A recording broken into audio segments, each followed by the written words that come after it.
सबको नमस्कार। बच्चों, आप सभी को इससे हिंदी टीचिंग टीवी की ओर से स्वागत सुस्वागत। बच्चों, जिस तरह से धर्म की आड़ जो पढ़ा रहा हूँ, आज कंक्लूडिंग पार्ट को मैं पढ़ाने जा रहा हूँ। बच्चों, आप सुने होंगे कल जिस तरह से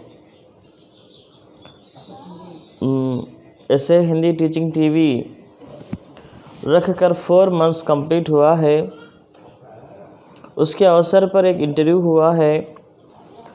वो इंटरव्यू आप देखे होंगे बोल के कहकर, और कल जो हुआ है तेलुगु में इंटरव्यू हुआ है, आगे दिनों में हिंदी में भी इंटरव्यू होने वाला है।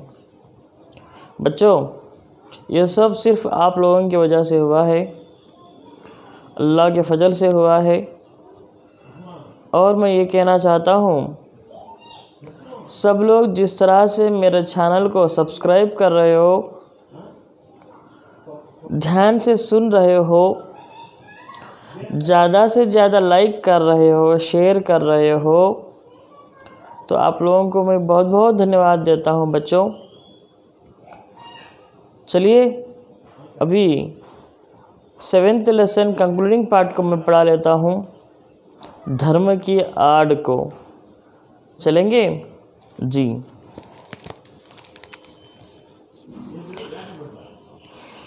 महात्मा गांधी धर्म को सर्वत्र स्थान देते हैं। एक पग भी धर्म के बिना चलने के लिए तैयार नहीं है, परंतु उनकी बात के उड़ने के पहले प्रत्येक आदमी का कर्तव्य यह है कि वह भली भांति समझ ले कि महात्मा जी के धर्म का स्वरूप क्या है। धर्म से महात्मा जी का मतलब धर्म ऊंचे और उदार तत्वों ही का हुआ करता है। उनके सामने में किससे एतराज़ हो सकता है। बच्चों, जब महात्मा गांधी जी ने उनके हिसाब से धर्म को बहुत ज़्यादा मानते हैं, धर्म को बहुत ऊंचा स्थान बताते हैं, इन सब को बताने से पहले मैं ये कहना चाहता हूँ बच्चों, उनका धर्म क्या है, उनके बातों से उड़ने से पहले किस तरह से अपने आप को वो काबू में रखते हैं, अपने लोगों को किस तरह से काबू में रखते हैं, ये सब कुछ इस पाठ के अंतर्गत दिया गया है। एक महान व्यक्ति जैसा कि हर एक चीज़ में, हर एक विषय में भी ये करना चाहिए, ये नहीं करना चाहिए बोल के अपने अच्छे के लिए, अपने भलाई के लिए एक सलाह मशवरा हमें देते हैं। ऐसे इंसान को हमें कभी भूलना नहीं चाहिए, ऐसे इंसान को कभी हम धोखा नहीं देनी चाहिए। उनके हिसाब से हम चलेंगे तो हमको भी बहुत कुछ फ़ायदा होने वाला है। बच्चों, महात्मा गांधी जी ने जिस तरह से उनका साबरमती आश्रम चलाते थे, वहाँ पर उन्हें खुद आटा पीसते थे। उनका साबरमती आश्रम में बहुत सारे तरह के धर्म के लोग रहते हैं, फिर भी सबको एक तरह से ही देखते हैं। ऐसे महान धर्म व्यक्ति के लोग हमारे सामने सिर्फ एक अपने जाति पिता महात्मा गांधी जी ही मिलते हैं। बच्चों, उन्होंने ना केवल हिंदू धर्म के लिए लड़ा है, उन्होंने ना केवल मुस्लिम धर्म के लिए लड़ा है, ना उन्होंने केवल क्रिश्चियनिटी को लड़ा है, ना उन्होंने केवल सिख और बौद्ध के लिए लड़ा है, सब इंडियंस के लिए लड़े हैं। आज इंडियंस को इस तरह से बहुत ज़्यादा इज्जत मिल रही है तो उनका देन है। तो कहने का मतलब है, उन्होंने जो कुछ भी करते हैं सोच बूझ कर करते हैं। कुछ भी करे सोच बूझ के करेंगे तो उसमें कोई प्रॉब्लम नहीं होती है, परेशानियां नहीं होती हैं। इस तरह से हर एक काम के पीछे, जिस तरह से हमारे महात्मा गांधी जी ने हर एक तरह से सोच कर सलाह लेते थे, सोच के काम करते थे, इसीलिए उन्होंने जाति पिता बन गए थे। समझ में आया बच्चों? चले आगे चलते हैं। आजा देने शंका बजाने, नाक दबाने और नमाज पढ़ने का नाम धर्म नहीं है। बिल्कुल सही है बच्चों। जब मुस्लिम होते हैं, समय के अनुसार उन्होंने अज़ा देते हैं। जब हिंदू धर्म होता है, हिंदू धर्म के अंदर जो शंखा बजाते रहते हैं, घंटी बजाते रहते हैं, जैसे कि हर एक अपने अपने मजहब में अपने अपने तरह होते हैं, ये सबको धर्म नहीं मानना चाहिए। शुद्धाचरण और सदाचार ही धर्म का श्रेष्ठ चिन्ह है। सिद्धाचार और सदाचार, मनस शुद्ध से रखना, कपड़े शुद्ध कपड़े पहनना, अच्छे आचार के साथ बिहेव करने को ही धर्म कहते हैं गांधी जी के हिसाब से। 2 घंटे तक बैठकर पूजा कीजिए और 5 वक्त नमाज भी अदा कीजिए, परंतु ईश्वर को इस प्रकार रिश्वत के दे चुकने के पश्चात यदि आप अपने को दिन भर बेईमानी करने और दूसरों को तकलीफ़ पहुंचाने के लिए आज़ाद समझते हो तो इस धर्म को अब आगे आने वाला समय कदापि नहीं देखने देगा। जैसा कि कोई भी व्यक्ति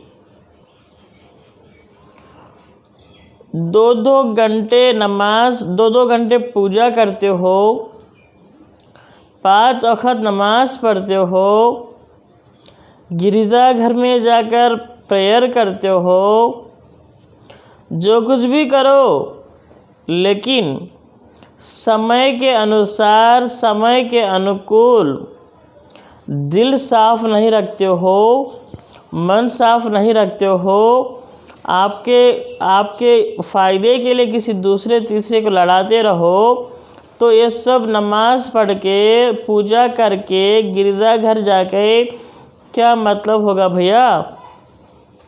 कहने का मतलब यही है, ऐसा धर्म ज़्यादा दिन नहीं टिकेगा। आगे लोग इसको लेंगे ही नहीं है। समझ रहे हो बच्चे? अब तो आपका पूजा पाठ ना देखा जाएगा, आपकी भलम नसाहत की कसौटी केवल आपका आचरण होगी। सबके कल्याण की दृष्टि से आपको अपने आचरण को सुधारना पड़ेगा, और यदि आप अपने आचरण को नहीं सुधारेंगे तो नो नमाज और रोज़े, पूजा और गायत्री आपको देश के अन्य लोगों नहीं आज़ादी को रौंदने और देश भर में उत्पातों का कीचड़ उछलने के लिए आज़ाद ना छोड़ सकेगा। जब आप लोग आपके कामों से, आपके बातों से, आपके व्यवहार से सब लोगों को बताना होगा, सब लोगों को दिखाना होगा हम किसी धर्म के नहीं हैं, हम सिर्फ इंडियन हैं। उसी तरह से आप करेंगे, आपके साथ कोई भी करेंगे तो वो रेस्पेक्टेडफुल रहता है। लेकिन उसके अलावा आपके आचरण में, आपके सुधार में बदलाव नहीं आता है तो आपको अच्छे के बदले में बुराइयाँ आ जाएंगे। जैसा कि कीचड़ में जाते हुए एक पत्थर हम उसमें डाल देंगे, वो कीचड़ हम पर ही पड़ जाता है। वो कीचड़ को जिस तरह से दूर करेंगे, वो कीचड़ को जिस तरह से अलग करेंगे, उस कीचड़ को किसी के ऊपर डालने से पहले, हम पर पड़ने से पहले हम सुधर जाएंगे, तो दुनिया भी हमको रेस्पेक्ट देता है और सभी मजहब लोग हमको एक भाई के नाते देखते हैं। सब तरह से धर्म को आगे ले गए जैसा रहता है। समाज सुधारक रूप में हमको अच्छे नाम भी मिलता है।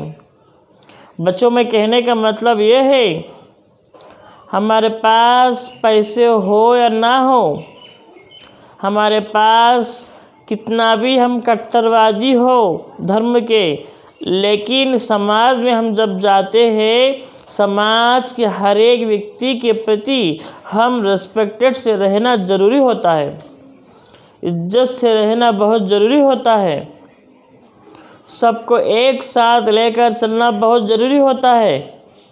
ऐसा चलेंगे, गांधी जी ने ऐसा ही चले हैं, इसलिए आज पूरे देश के जाति पिता माने गए हैं।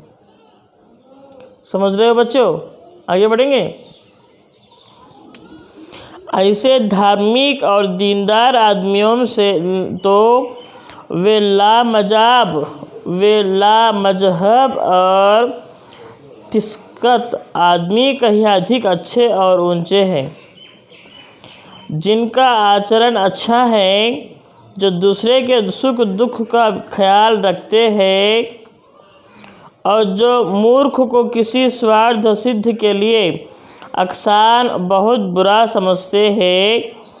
ईश्वर इन नास्तिकों और लामजहब लोगों को अधिक प्यार करेंगे और वह अपने पवित्र नाम पर अपवित्र काम करने वालों से यही कहना पसंद करेगा, मुझे मानो या ना मानो, तुम्हें मानने ही से मेरी ईश्वरत्व कायम नहीं रहेगी। दया करके मनुष्यत्व को मानो, पशु बनना छोड़ो और आदमी बनो। जिस तरह से मनुष्य में, आदमियों में हेल्पिंग नेचर जिसके पास रहता है, उसको बहुत ज़्यादा रिस्पेक्ट देते हैं सब लोग। जैसा कि आप खाते हुए किसी गरीब के बारे में भी सोचते रहेंगे, आप सोते हुए किसी झोपड़ी नशीं इंसान के बारे में आप सोचेंगे, आप आपके बच्चों को स्कूल को भेजते समय किसी गरीब बच्चे के साथ देखेंगे। जिस तरह से आप में जितना है उतना थोड़ा बहुत उस गरीब को आपने भेज देते हैं। तो इस तरह से मैं ये कहना चाहता हूँ, आपके साथ जिस तरह से ये व्यवहार, अच्छा व्यवहार सबके साथ होता है, तो भगवान भी आपको ब्लेसिंग्स देते हैं। जब सबके साथ आपका व्यवहार अच्छा नहीं होता है, खराब व्यवहार होता है, तो उस व्यवहार के साथ भगवान को अच्छा नहीं लगेगा। भगवान सिर्फ यही कहता है, भाइयों, बच्चों, ए मेरे भक्तों, मेरे लिए आप किसी को मार करके लाकर मुझे देने की ज़रूरत नहीं है। आप खुद अच्छे रहो, आप खुद काबिल बनो। आप जिस तरह से सबको सहायता करते हो, सबको अच्छा करते हो, उसी तरह से रहोगे तो मुझे दुनिया के सभी लोग अच्छे मानते हैं, रिस्पेक्ट देते हैं, इज्जत देते हैं। आप मानो या ना मानो, लेकिन मेरा ईश्वरत्व जो होता है वो कायम ही रहेगा। मैं कहने का मतलब ये है, आप ध्यान से रहो, सबके साथ अच्छा व्यवहार करो और भगवान को ही मानो और मनुष्यों में भगवान को देखो कहते हुए मैं और आगे बढ़ता हूँ। और यहाँ पर ये भी कहते हैं, हम मनुष्य बनना है, हम पशु नहीं बनना है। हम जब मनुष्य के रूप में हम आगे बढ़ते हैं, हम मनुष्य के रूप में आगे बढ़ेंगे, मनुष्यता दिखाएंगे और कभी हम परेशानी में रहेंगे तो हमारे साथ भी और किसी व्यक्तियों मनुष्यता बनते हैं, हमारे साथ अच्छा व्यवहार करते हैं, हमको एक अच्छा बिहेव दिखाते हैं। हम बहुत आगे बढ़ते हैं।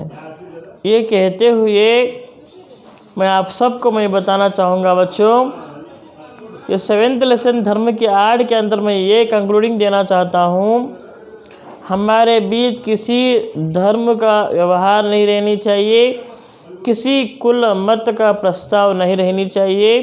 सिर्फ हम इंडियन से किसी परेशानियां हैं किसी को तो उसे हम हेल्प करें, कभी भी हमें नहीं खाए तो वो भी हमें हेल्प करेगा। भगवान देख रहा है, ईश्वर देख रहा है, अल्लाह देख रहे हैं। तो इस तरह से मैं कहना चाहता हूँ, सब लोग एक ही है, सब लोग ईश्वर के दिए हुए देन हैं। सब लोग अच्छे से रहना है, खुशी से रहना है, प्यार मोहब्बत से रहना है। दिल में कुछ खोट भी रहते हैं तो उस खोट को दूर करने के लिए कहते हुए आप सभी लोगों को बच्चों, इस ऐसे हिंदी टीचिंग टीवी चैनल को आप लोग सब्सक्राइब कर रहे हो, लाइक कर रहे हो, शेयर कर रहे हो, इसलिए आपको बहुत बहुत शुक्रिया। Thank you. यहाँ तक कंक्लूड करता हूँ, कल अगले पार्ट में मिलता हूँ। शुक्रिया, थैंक यू।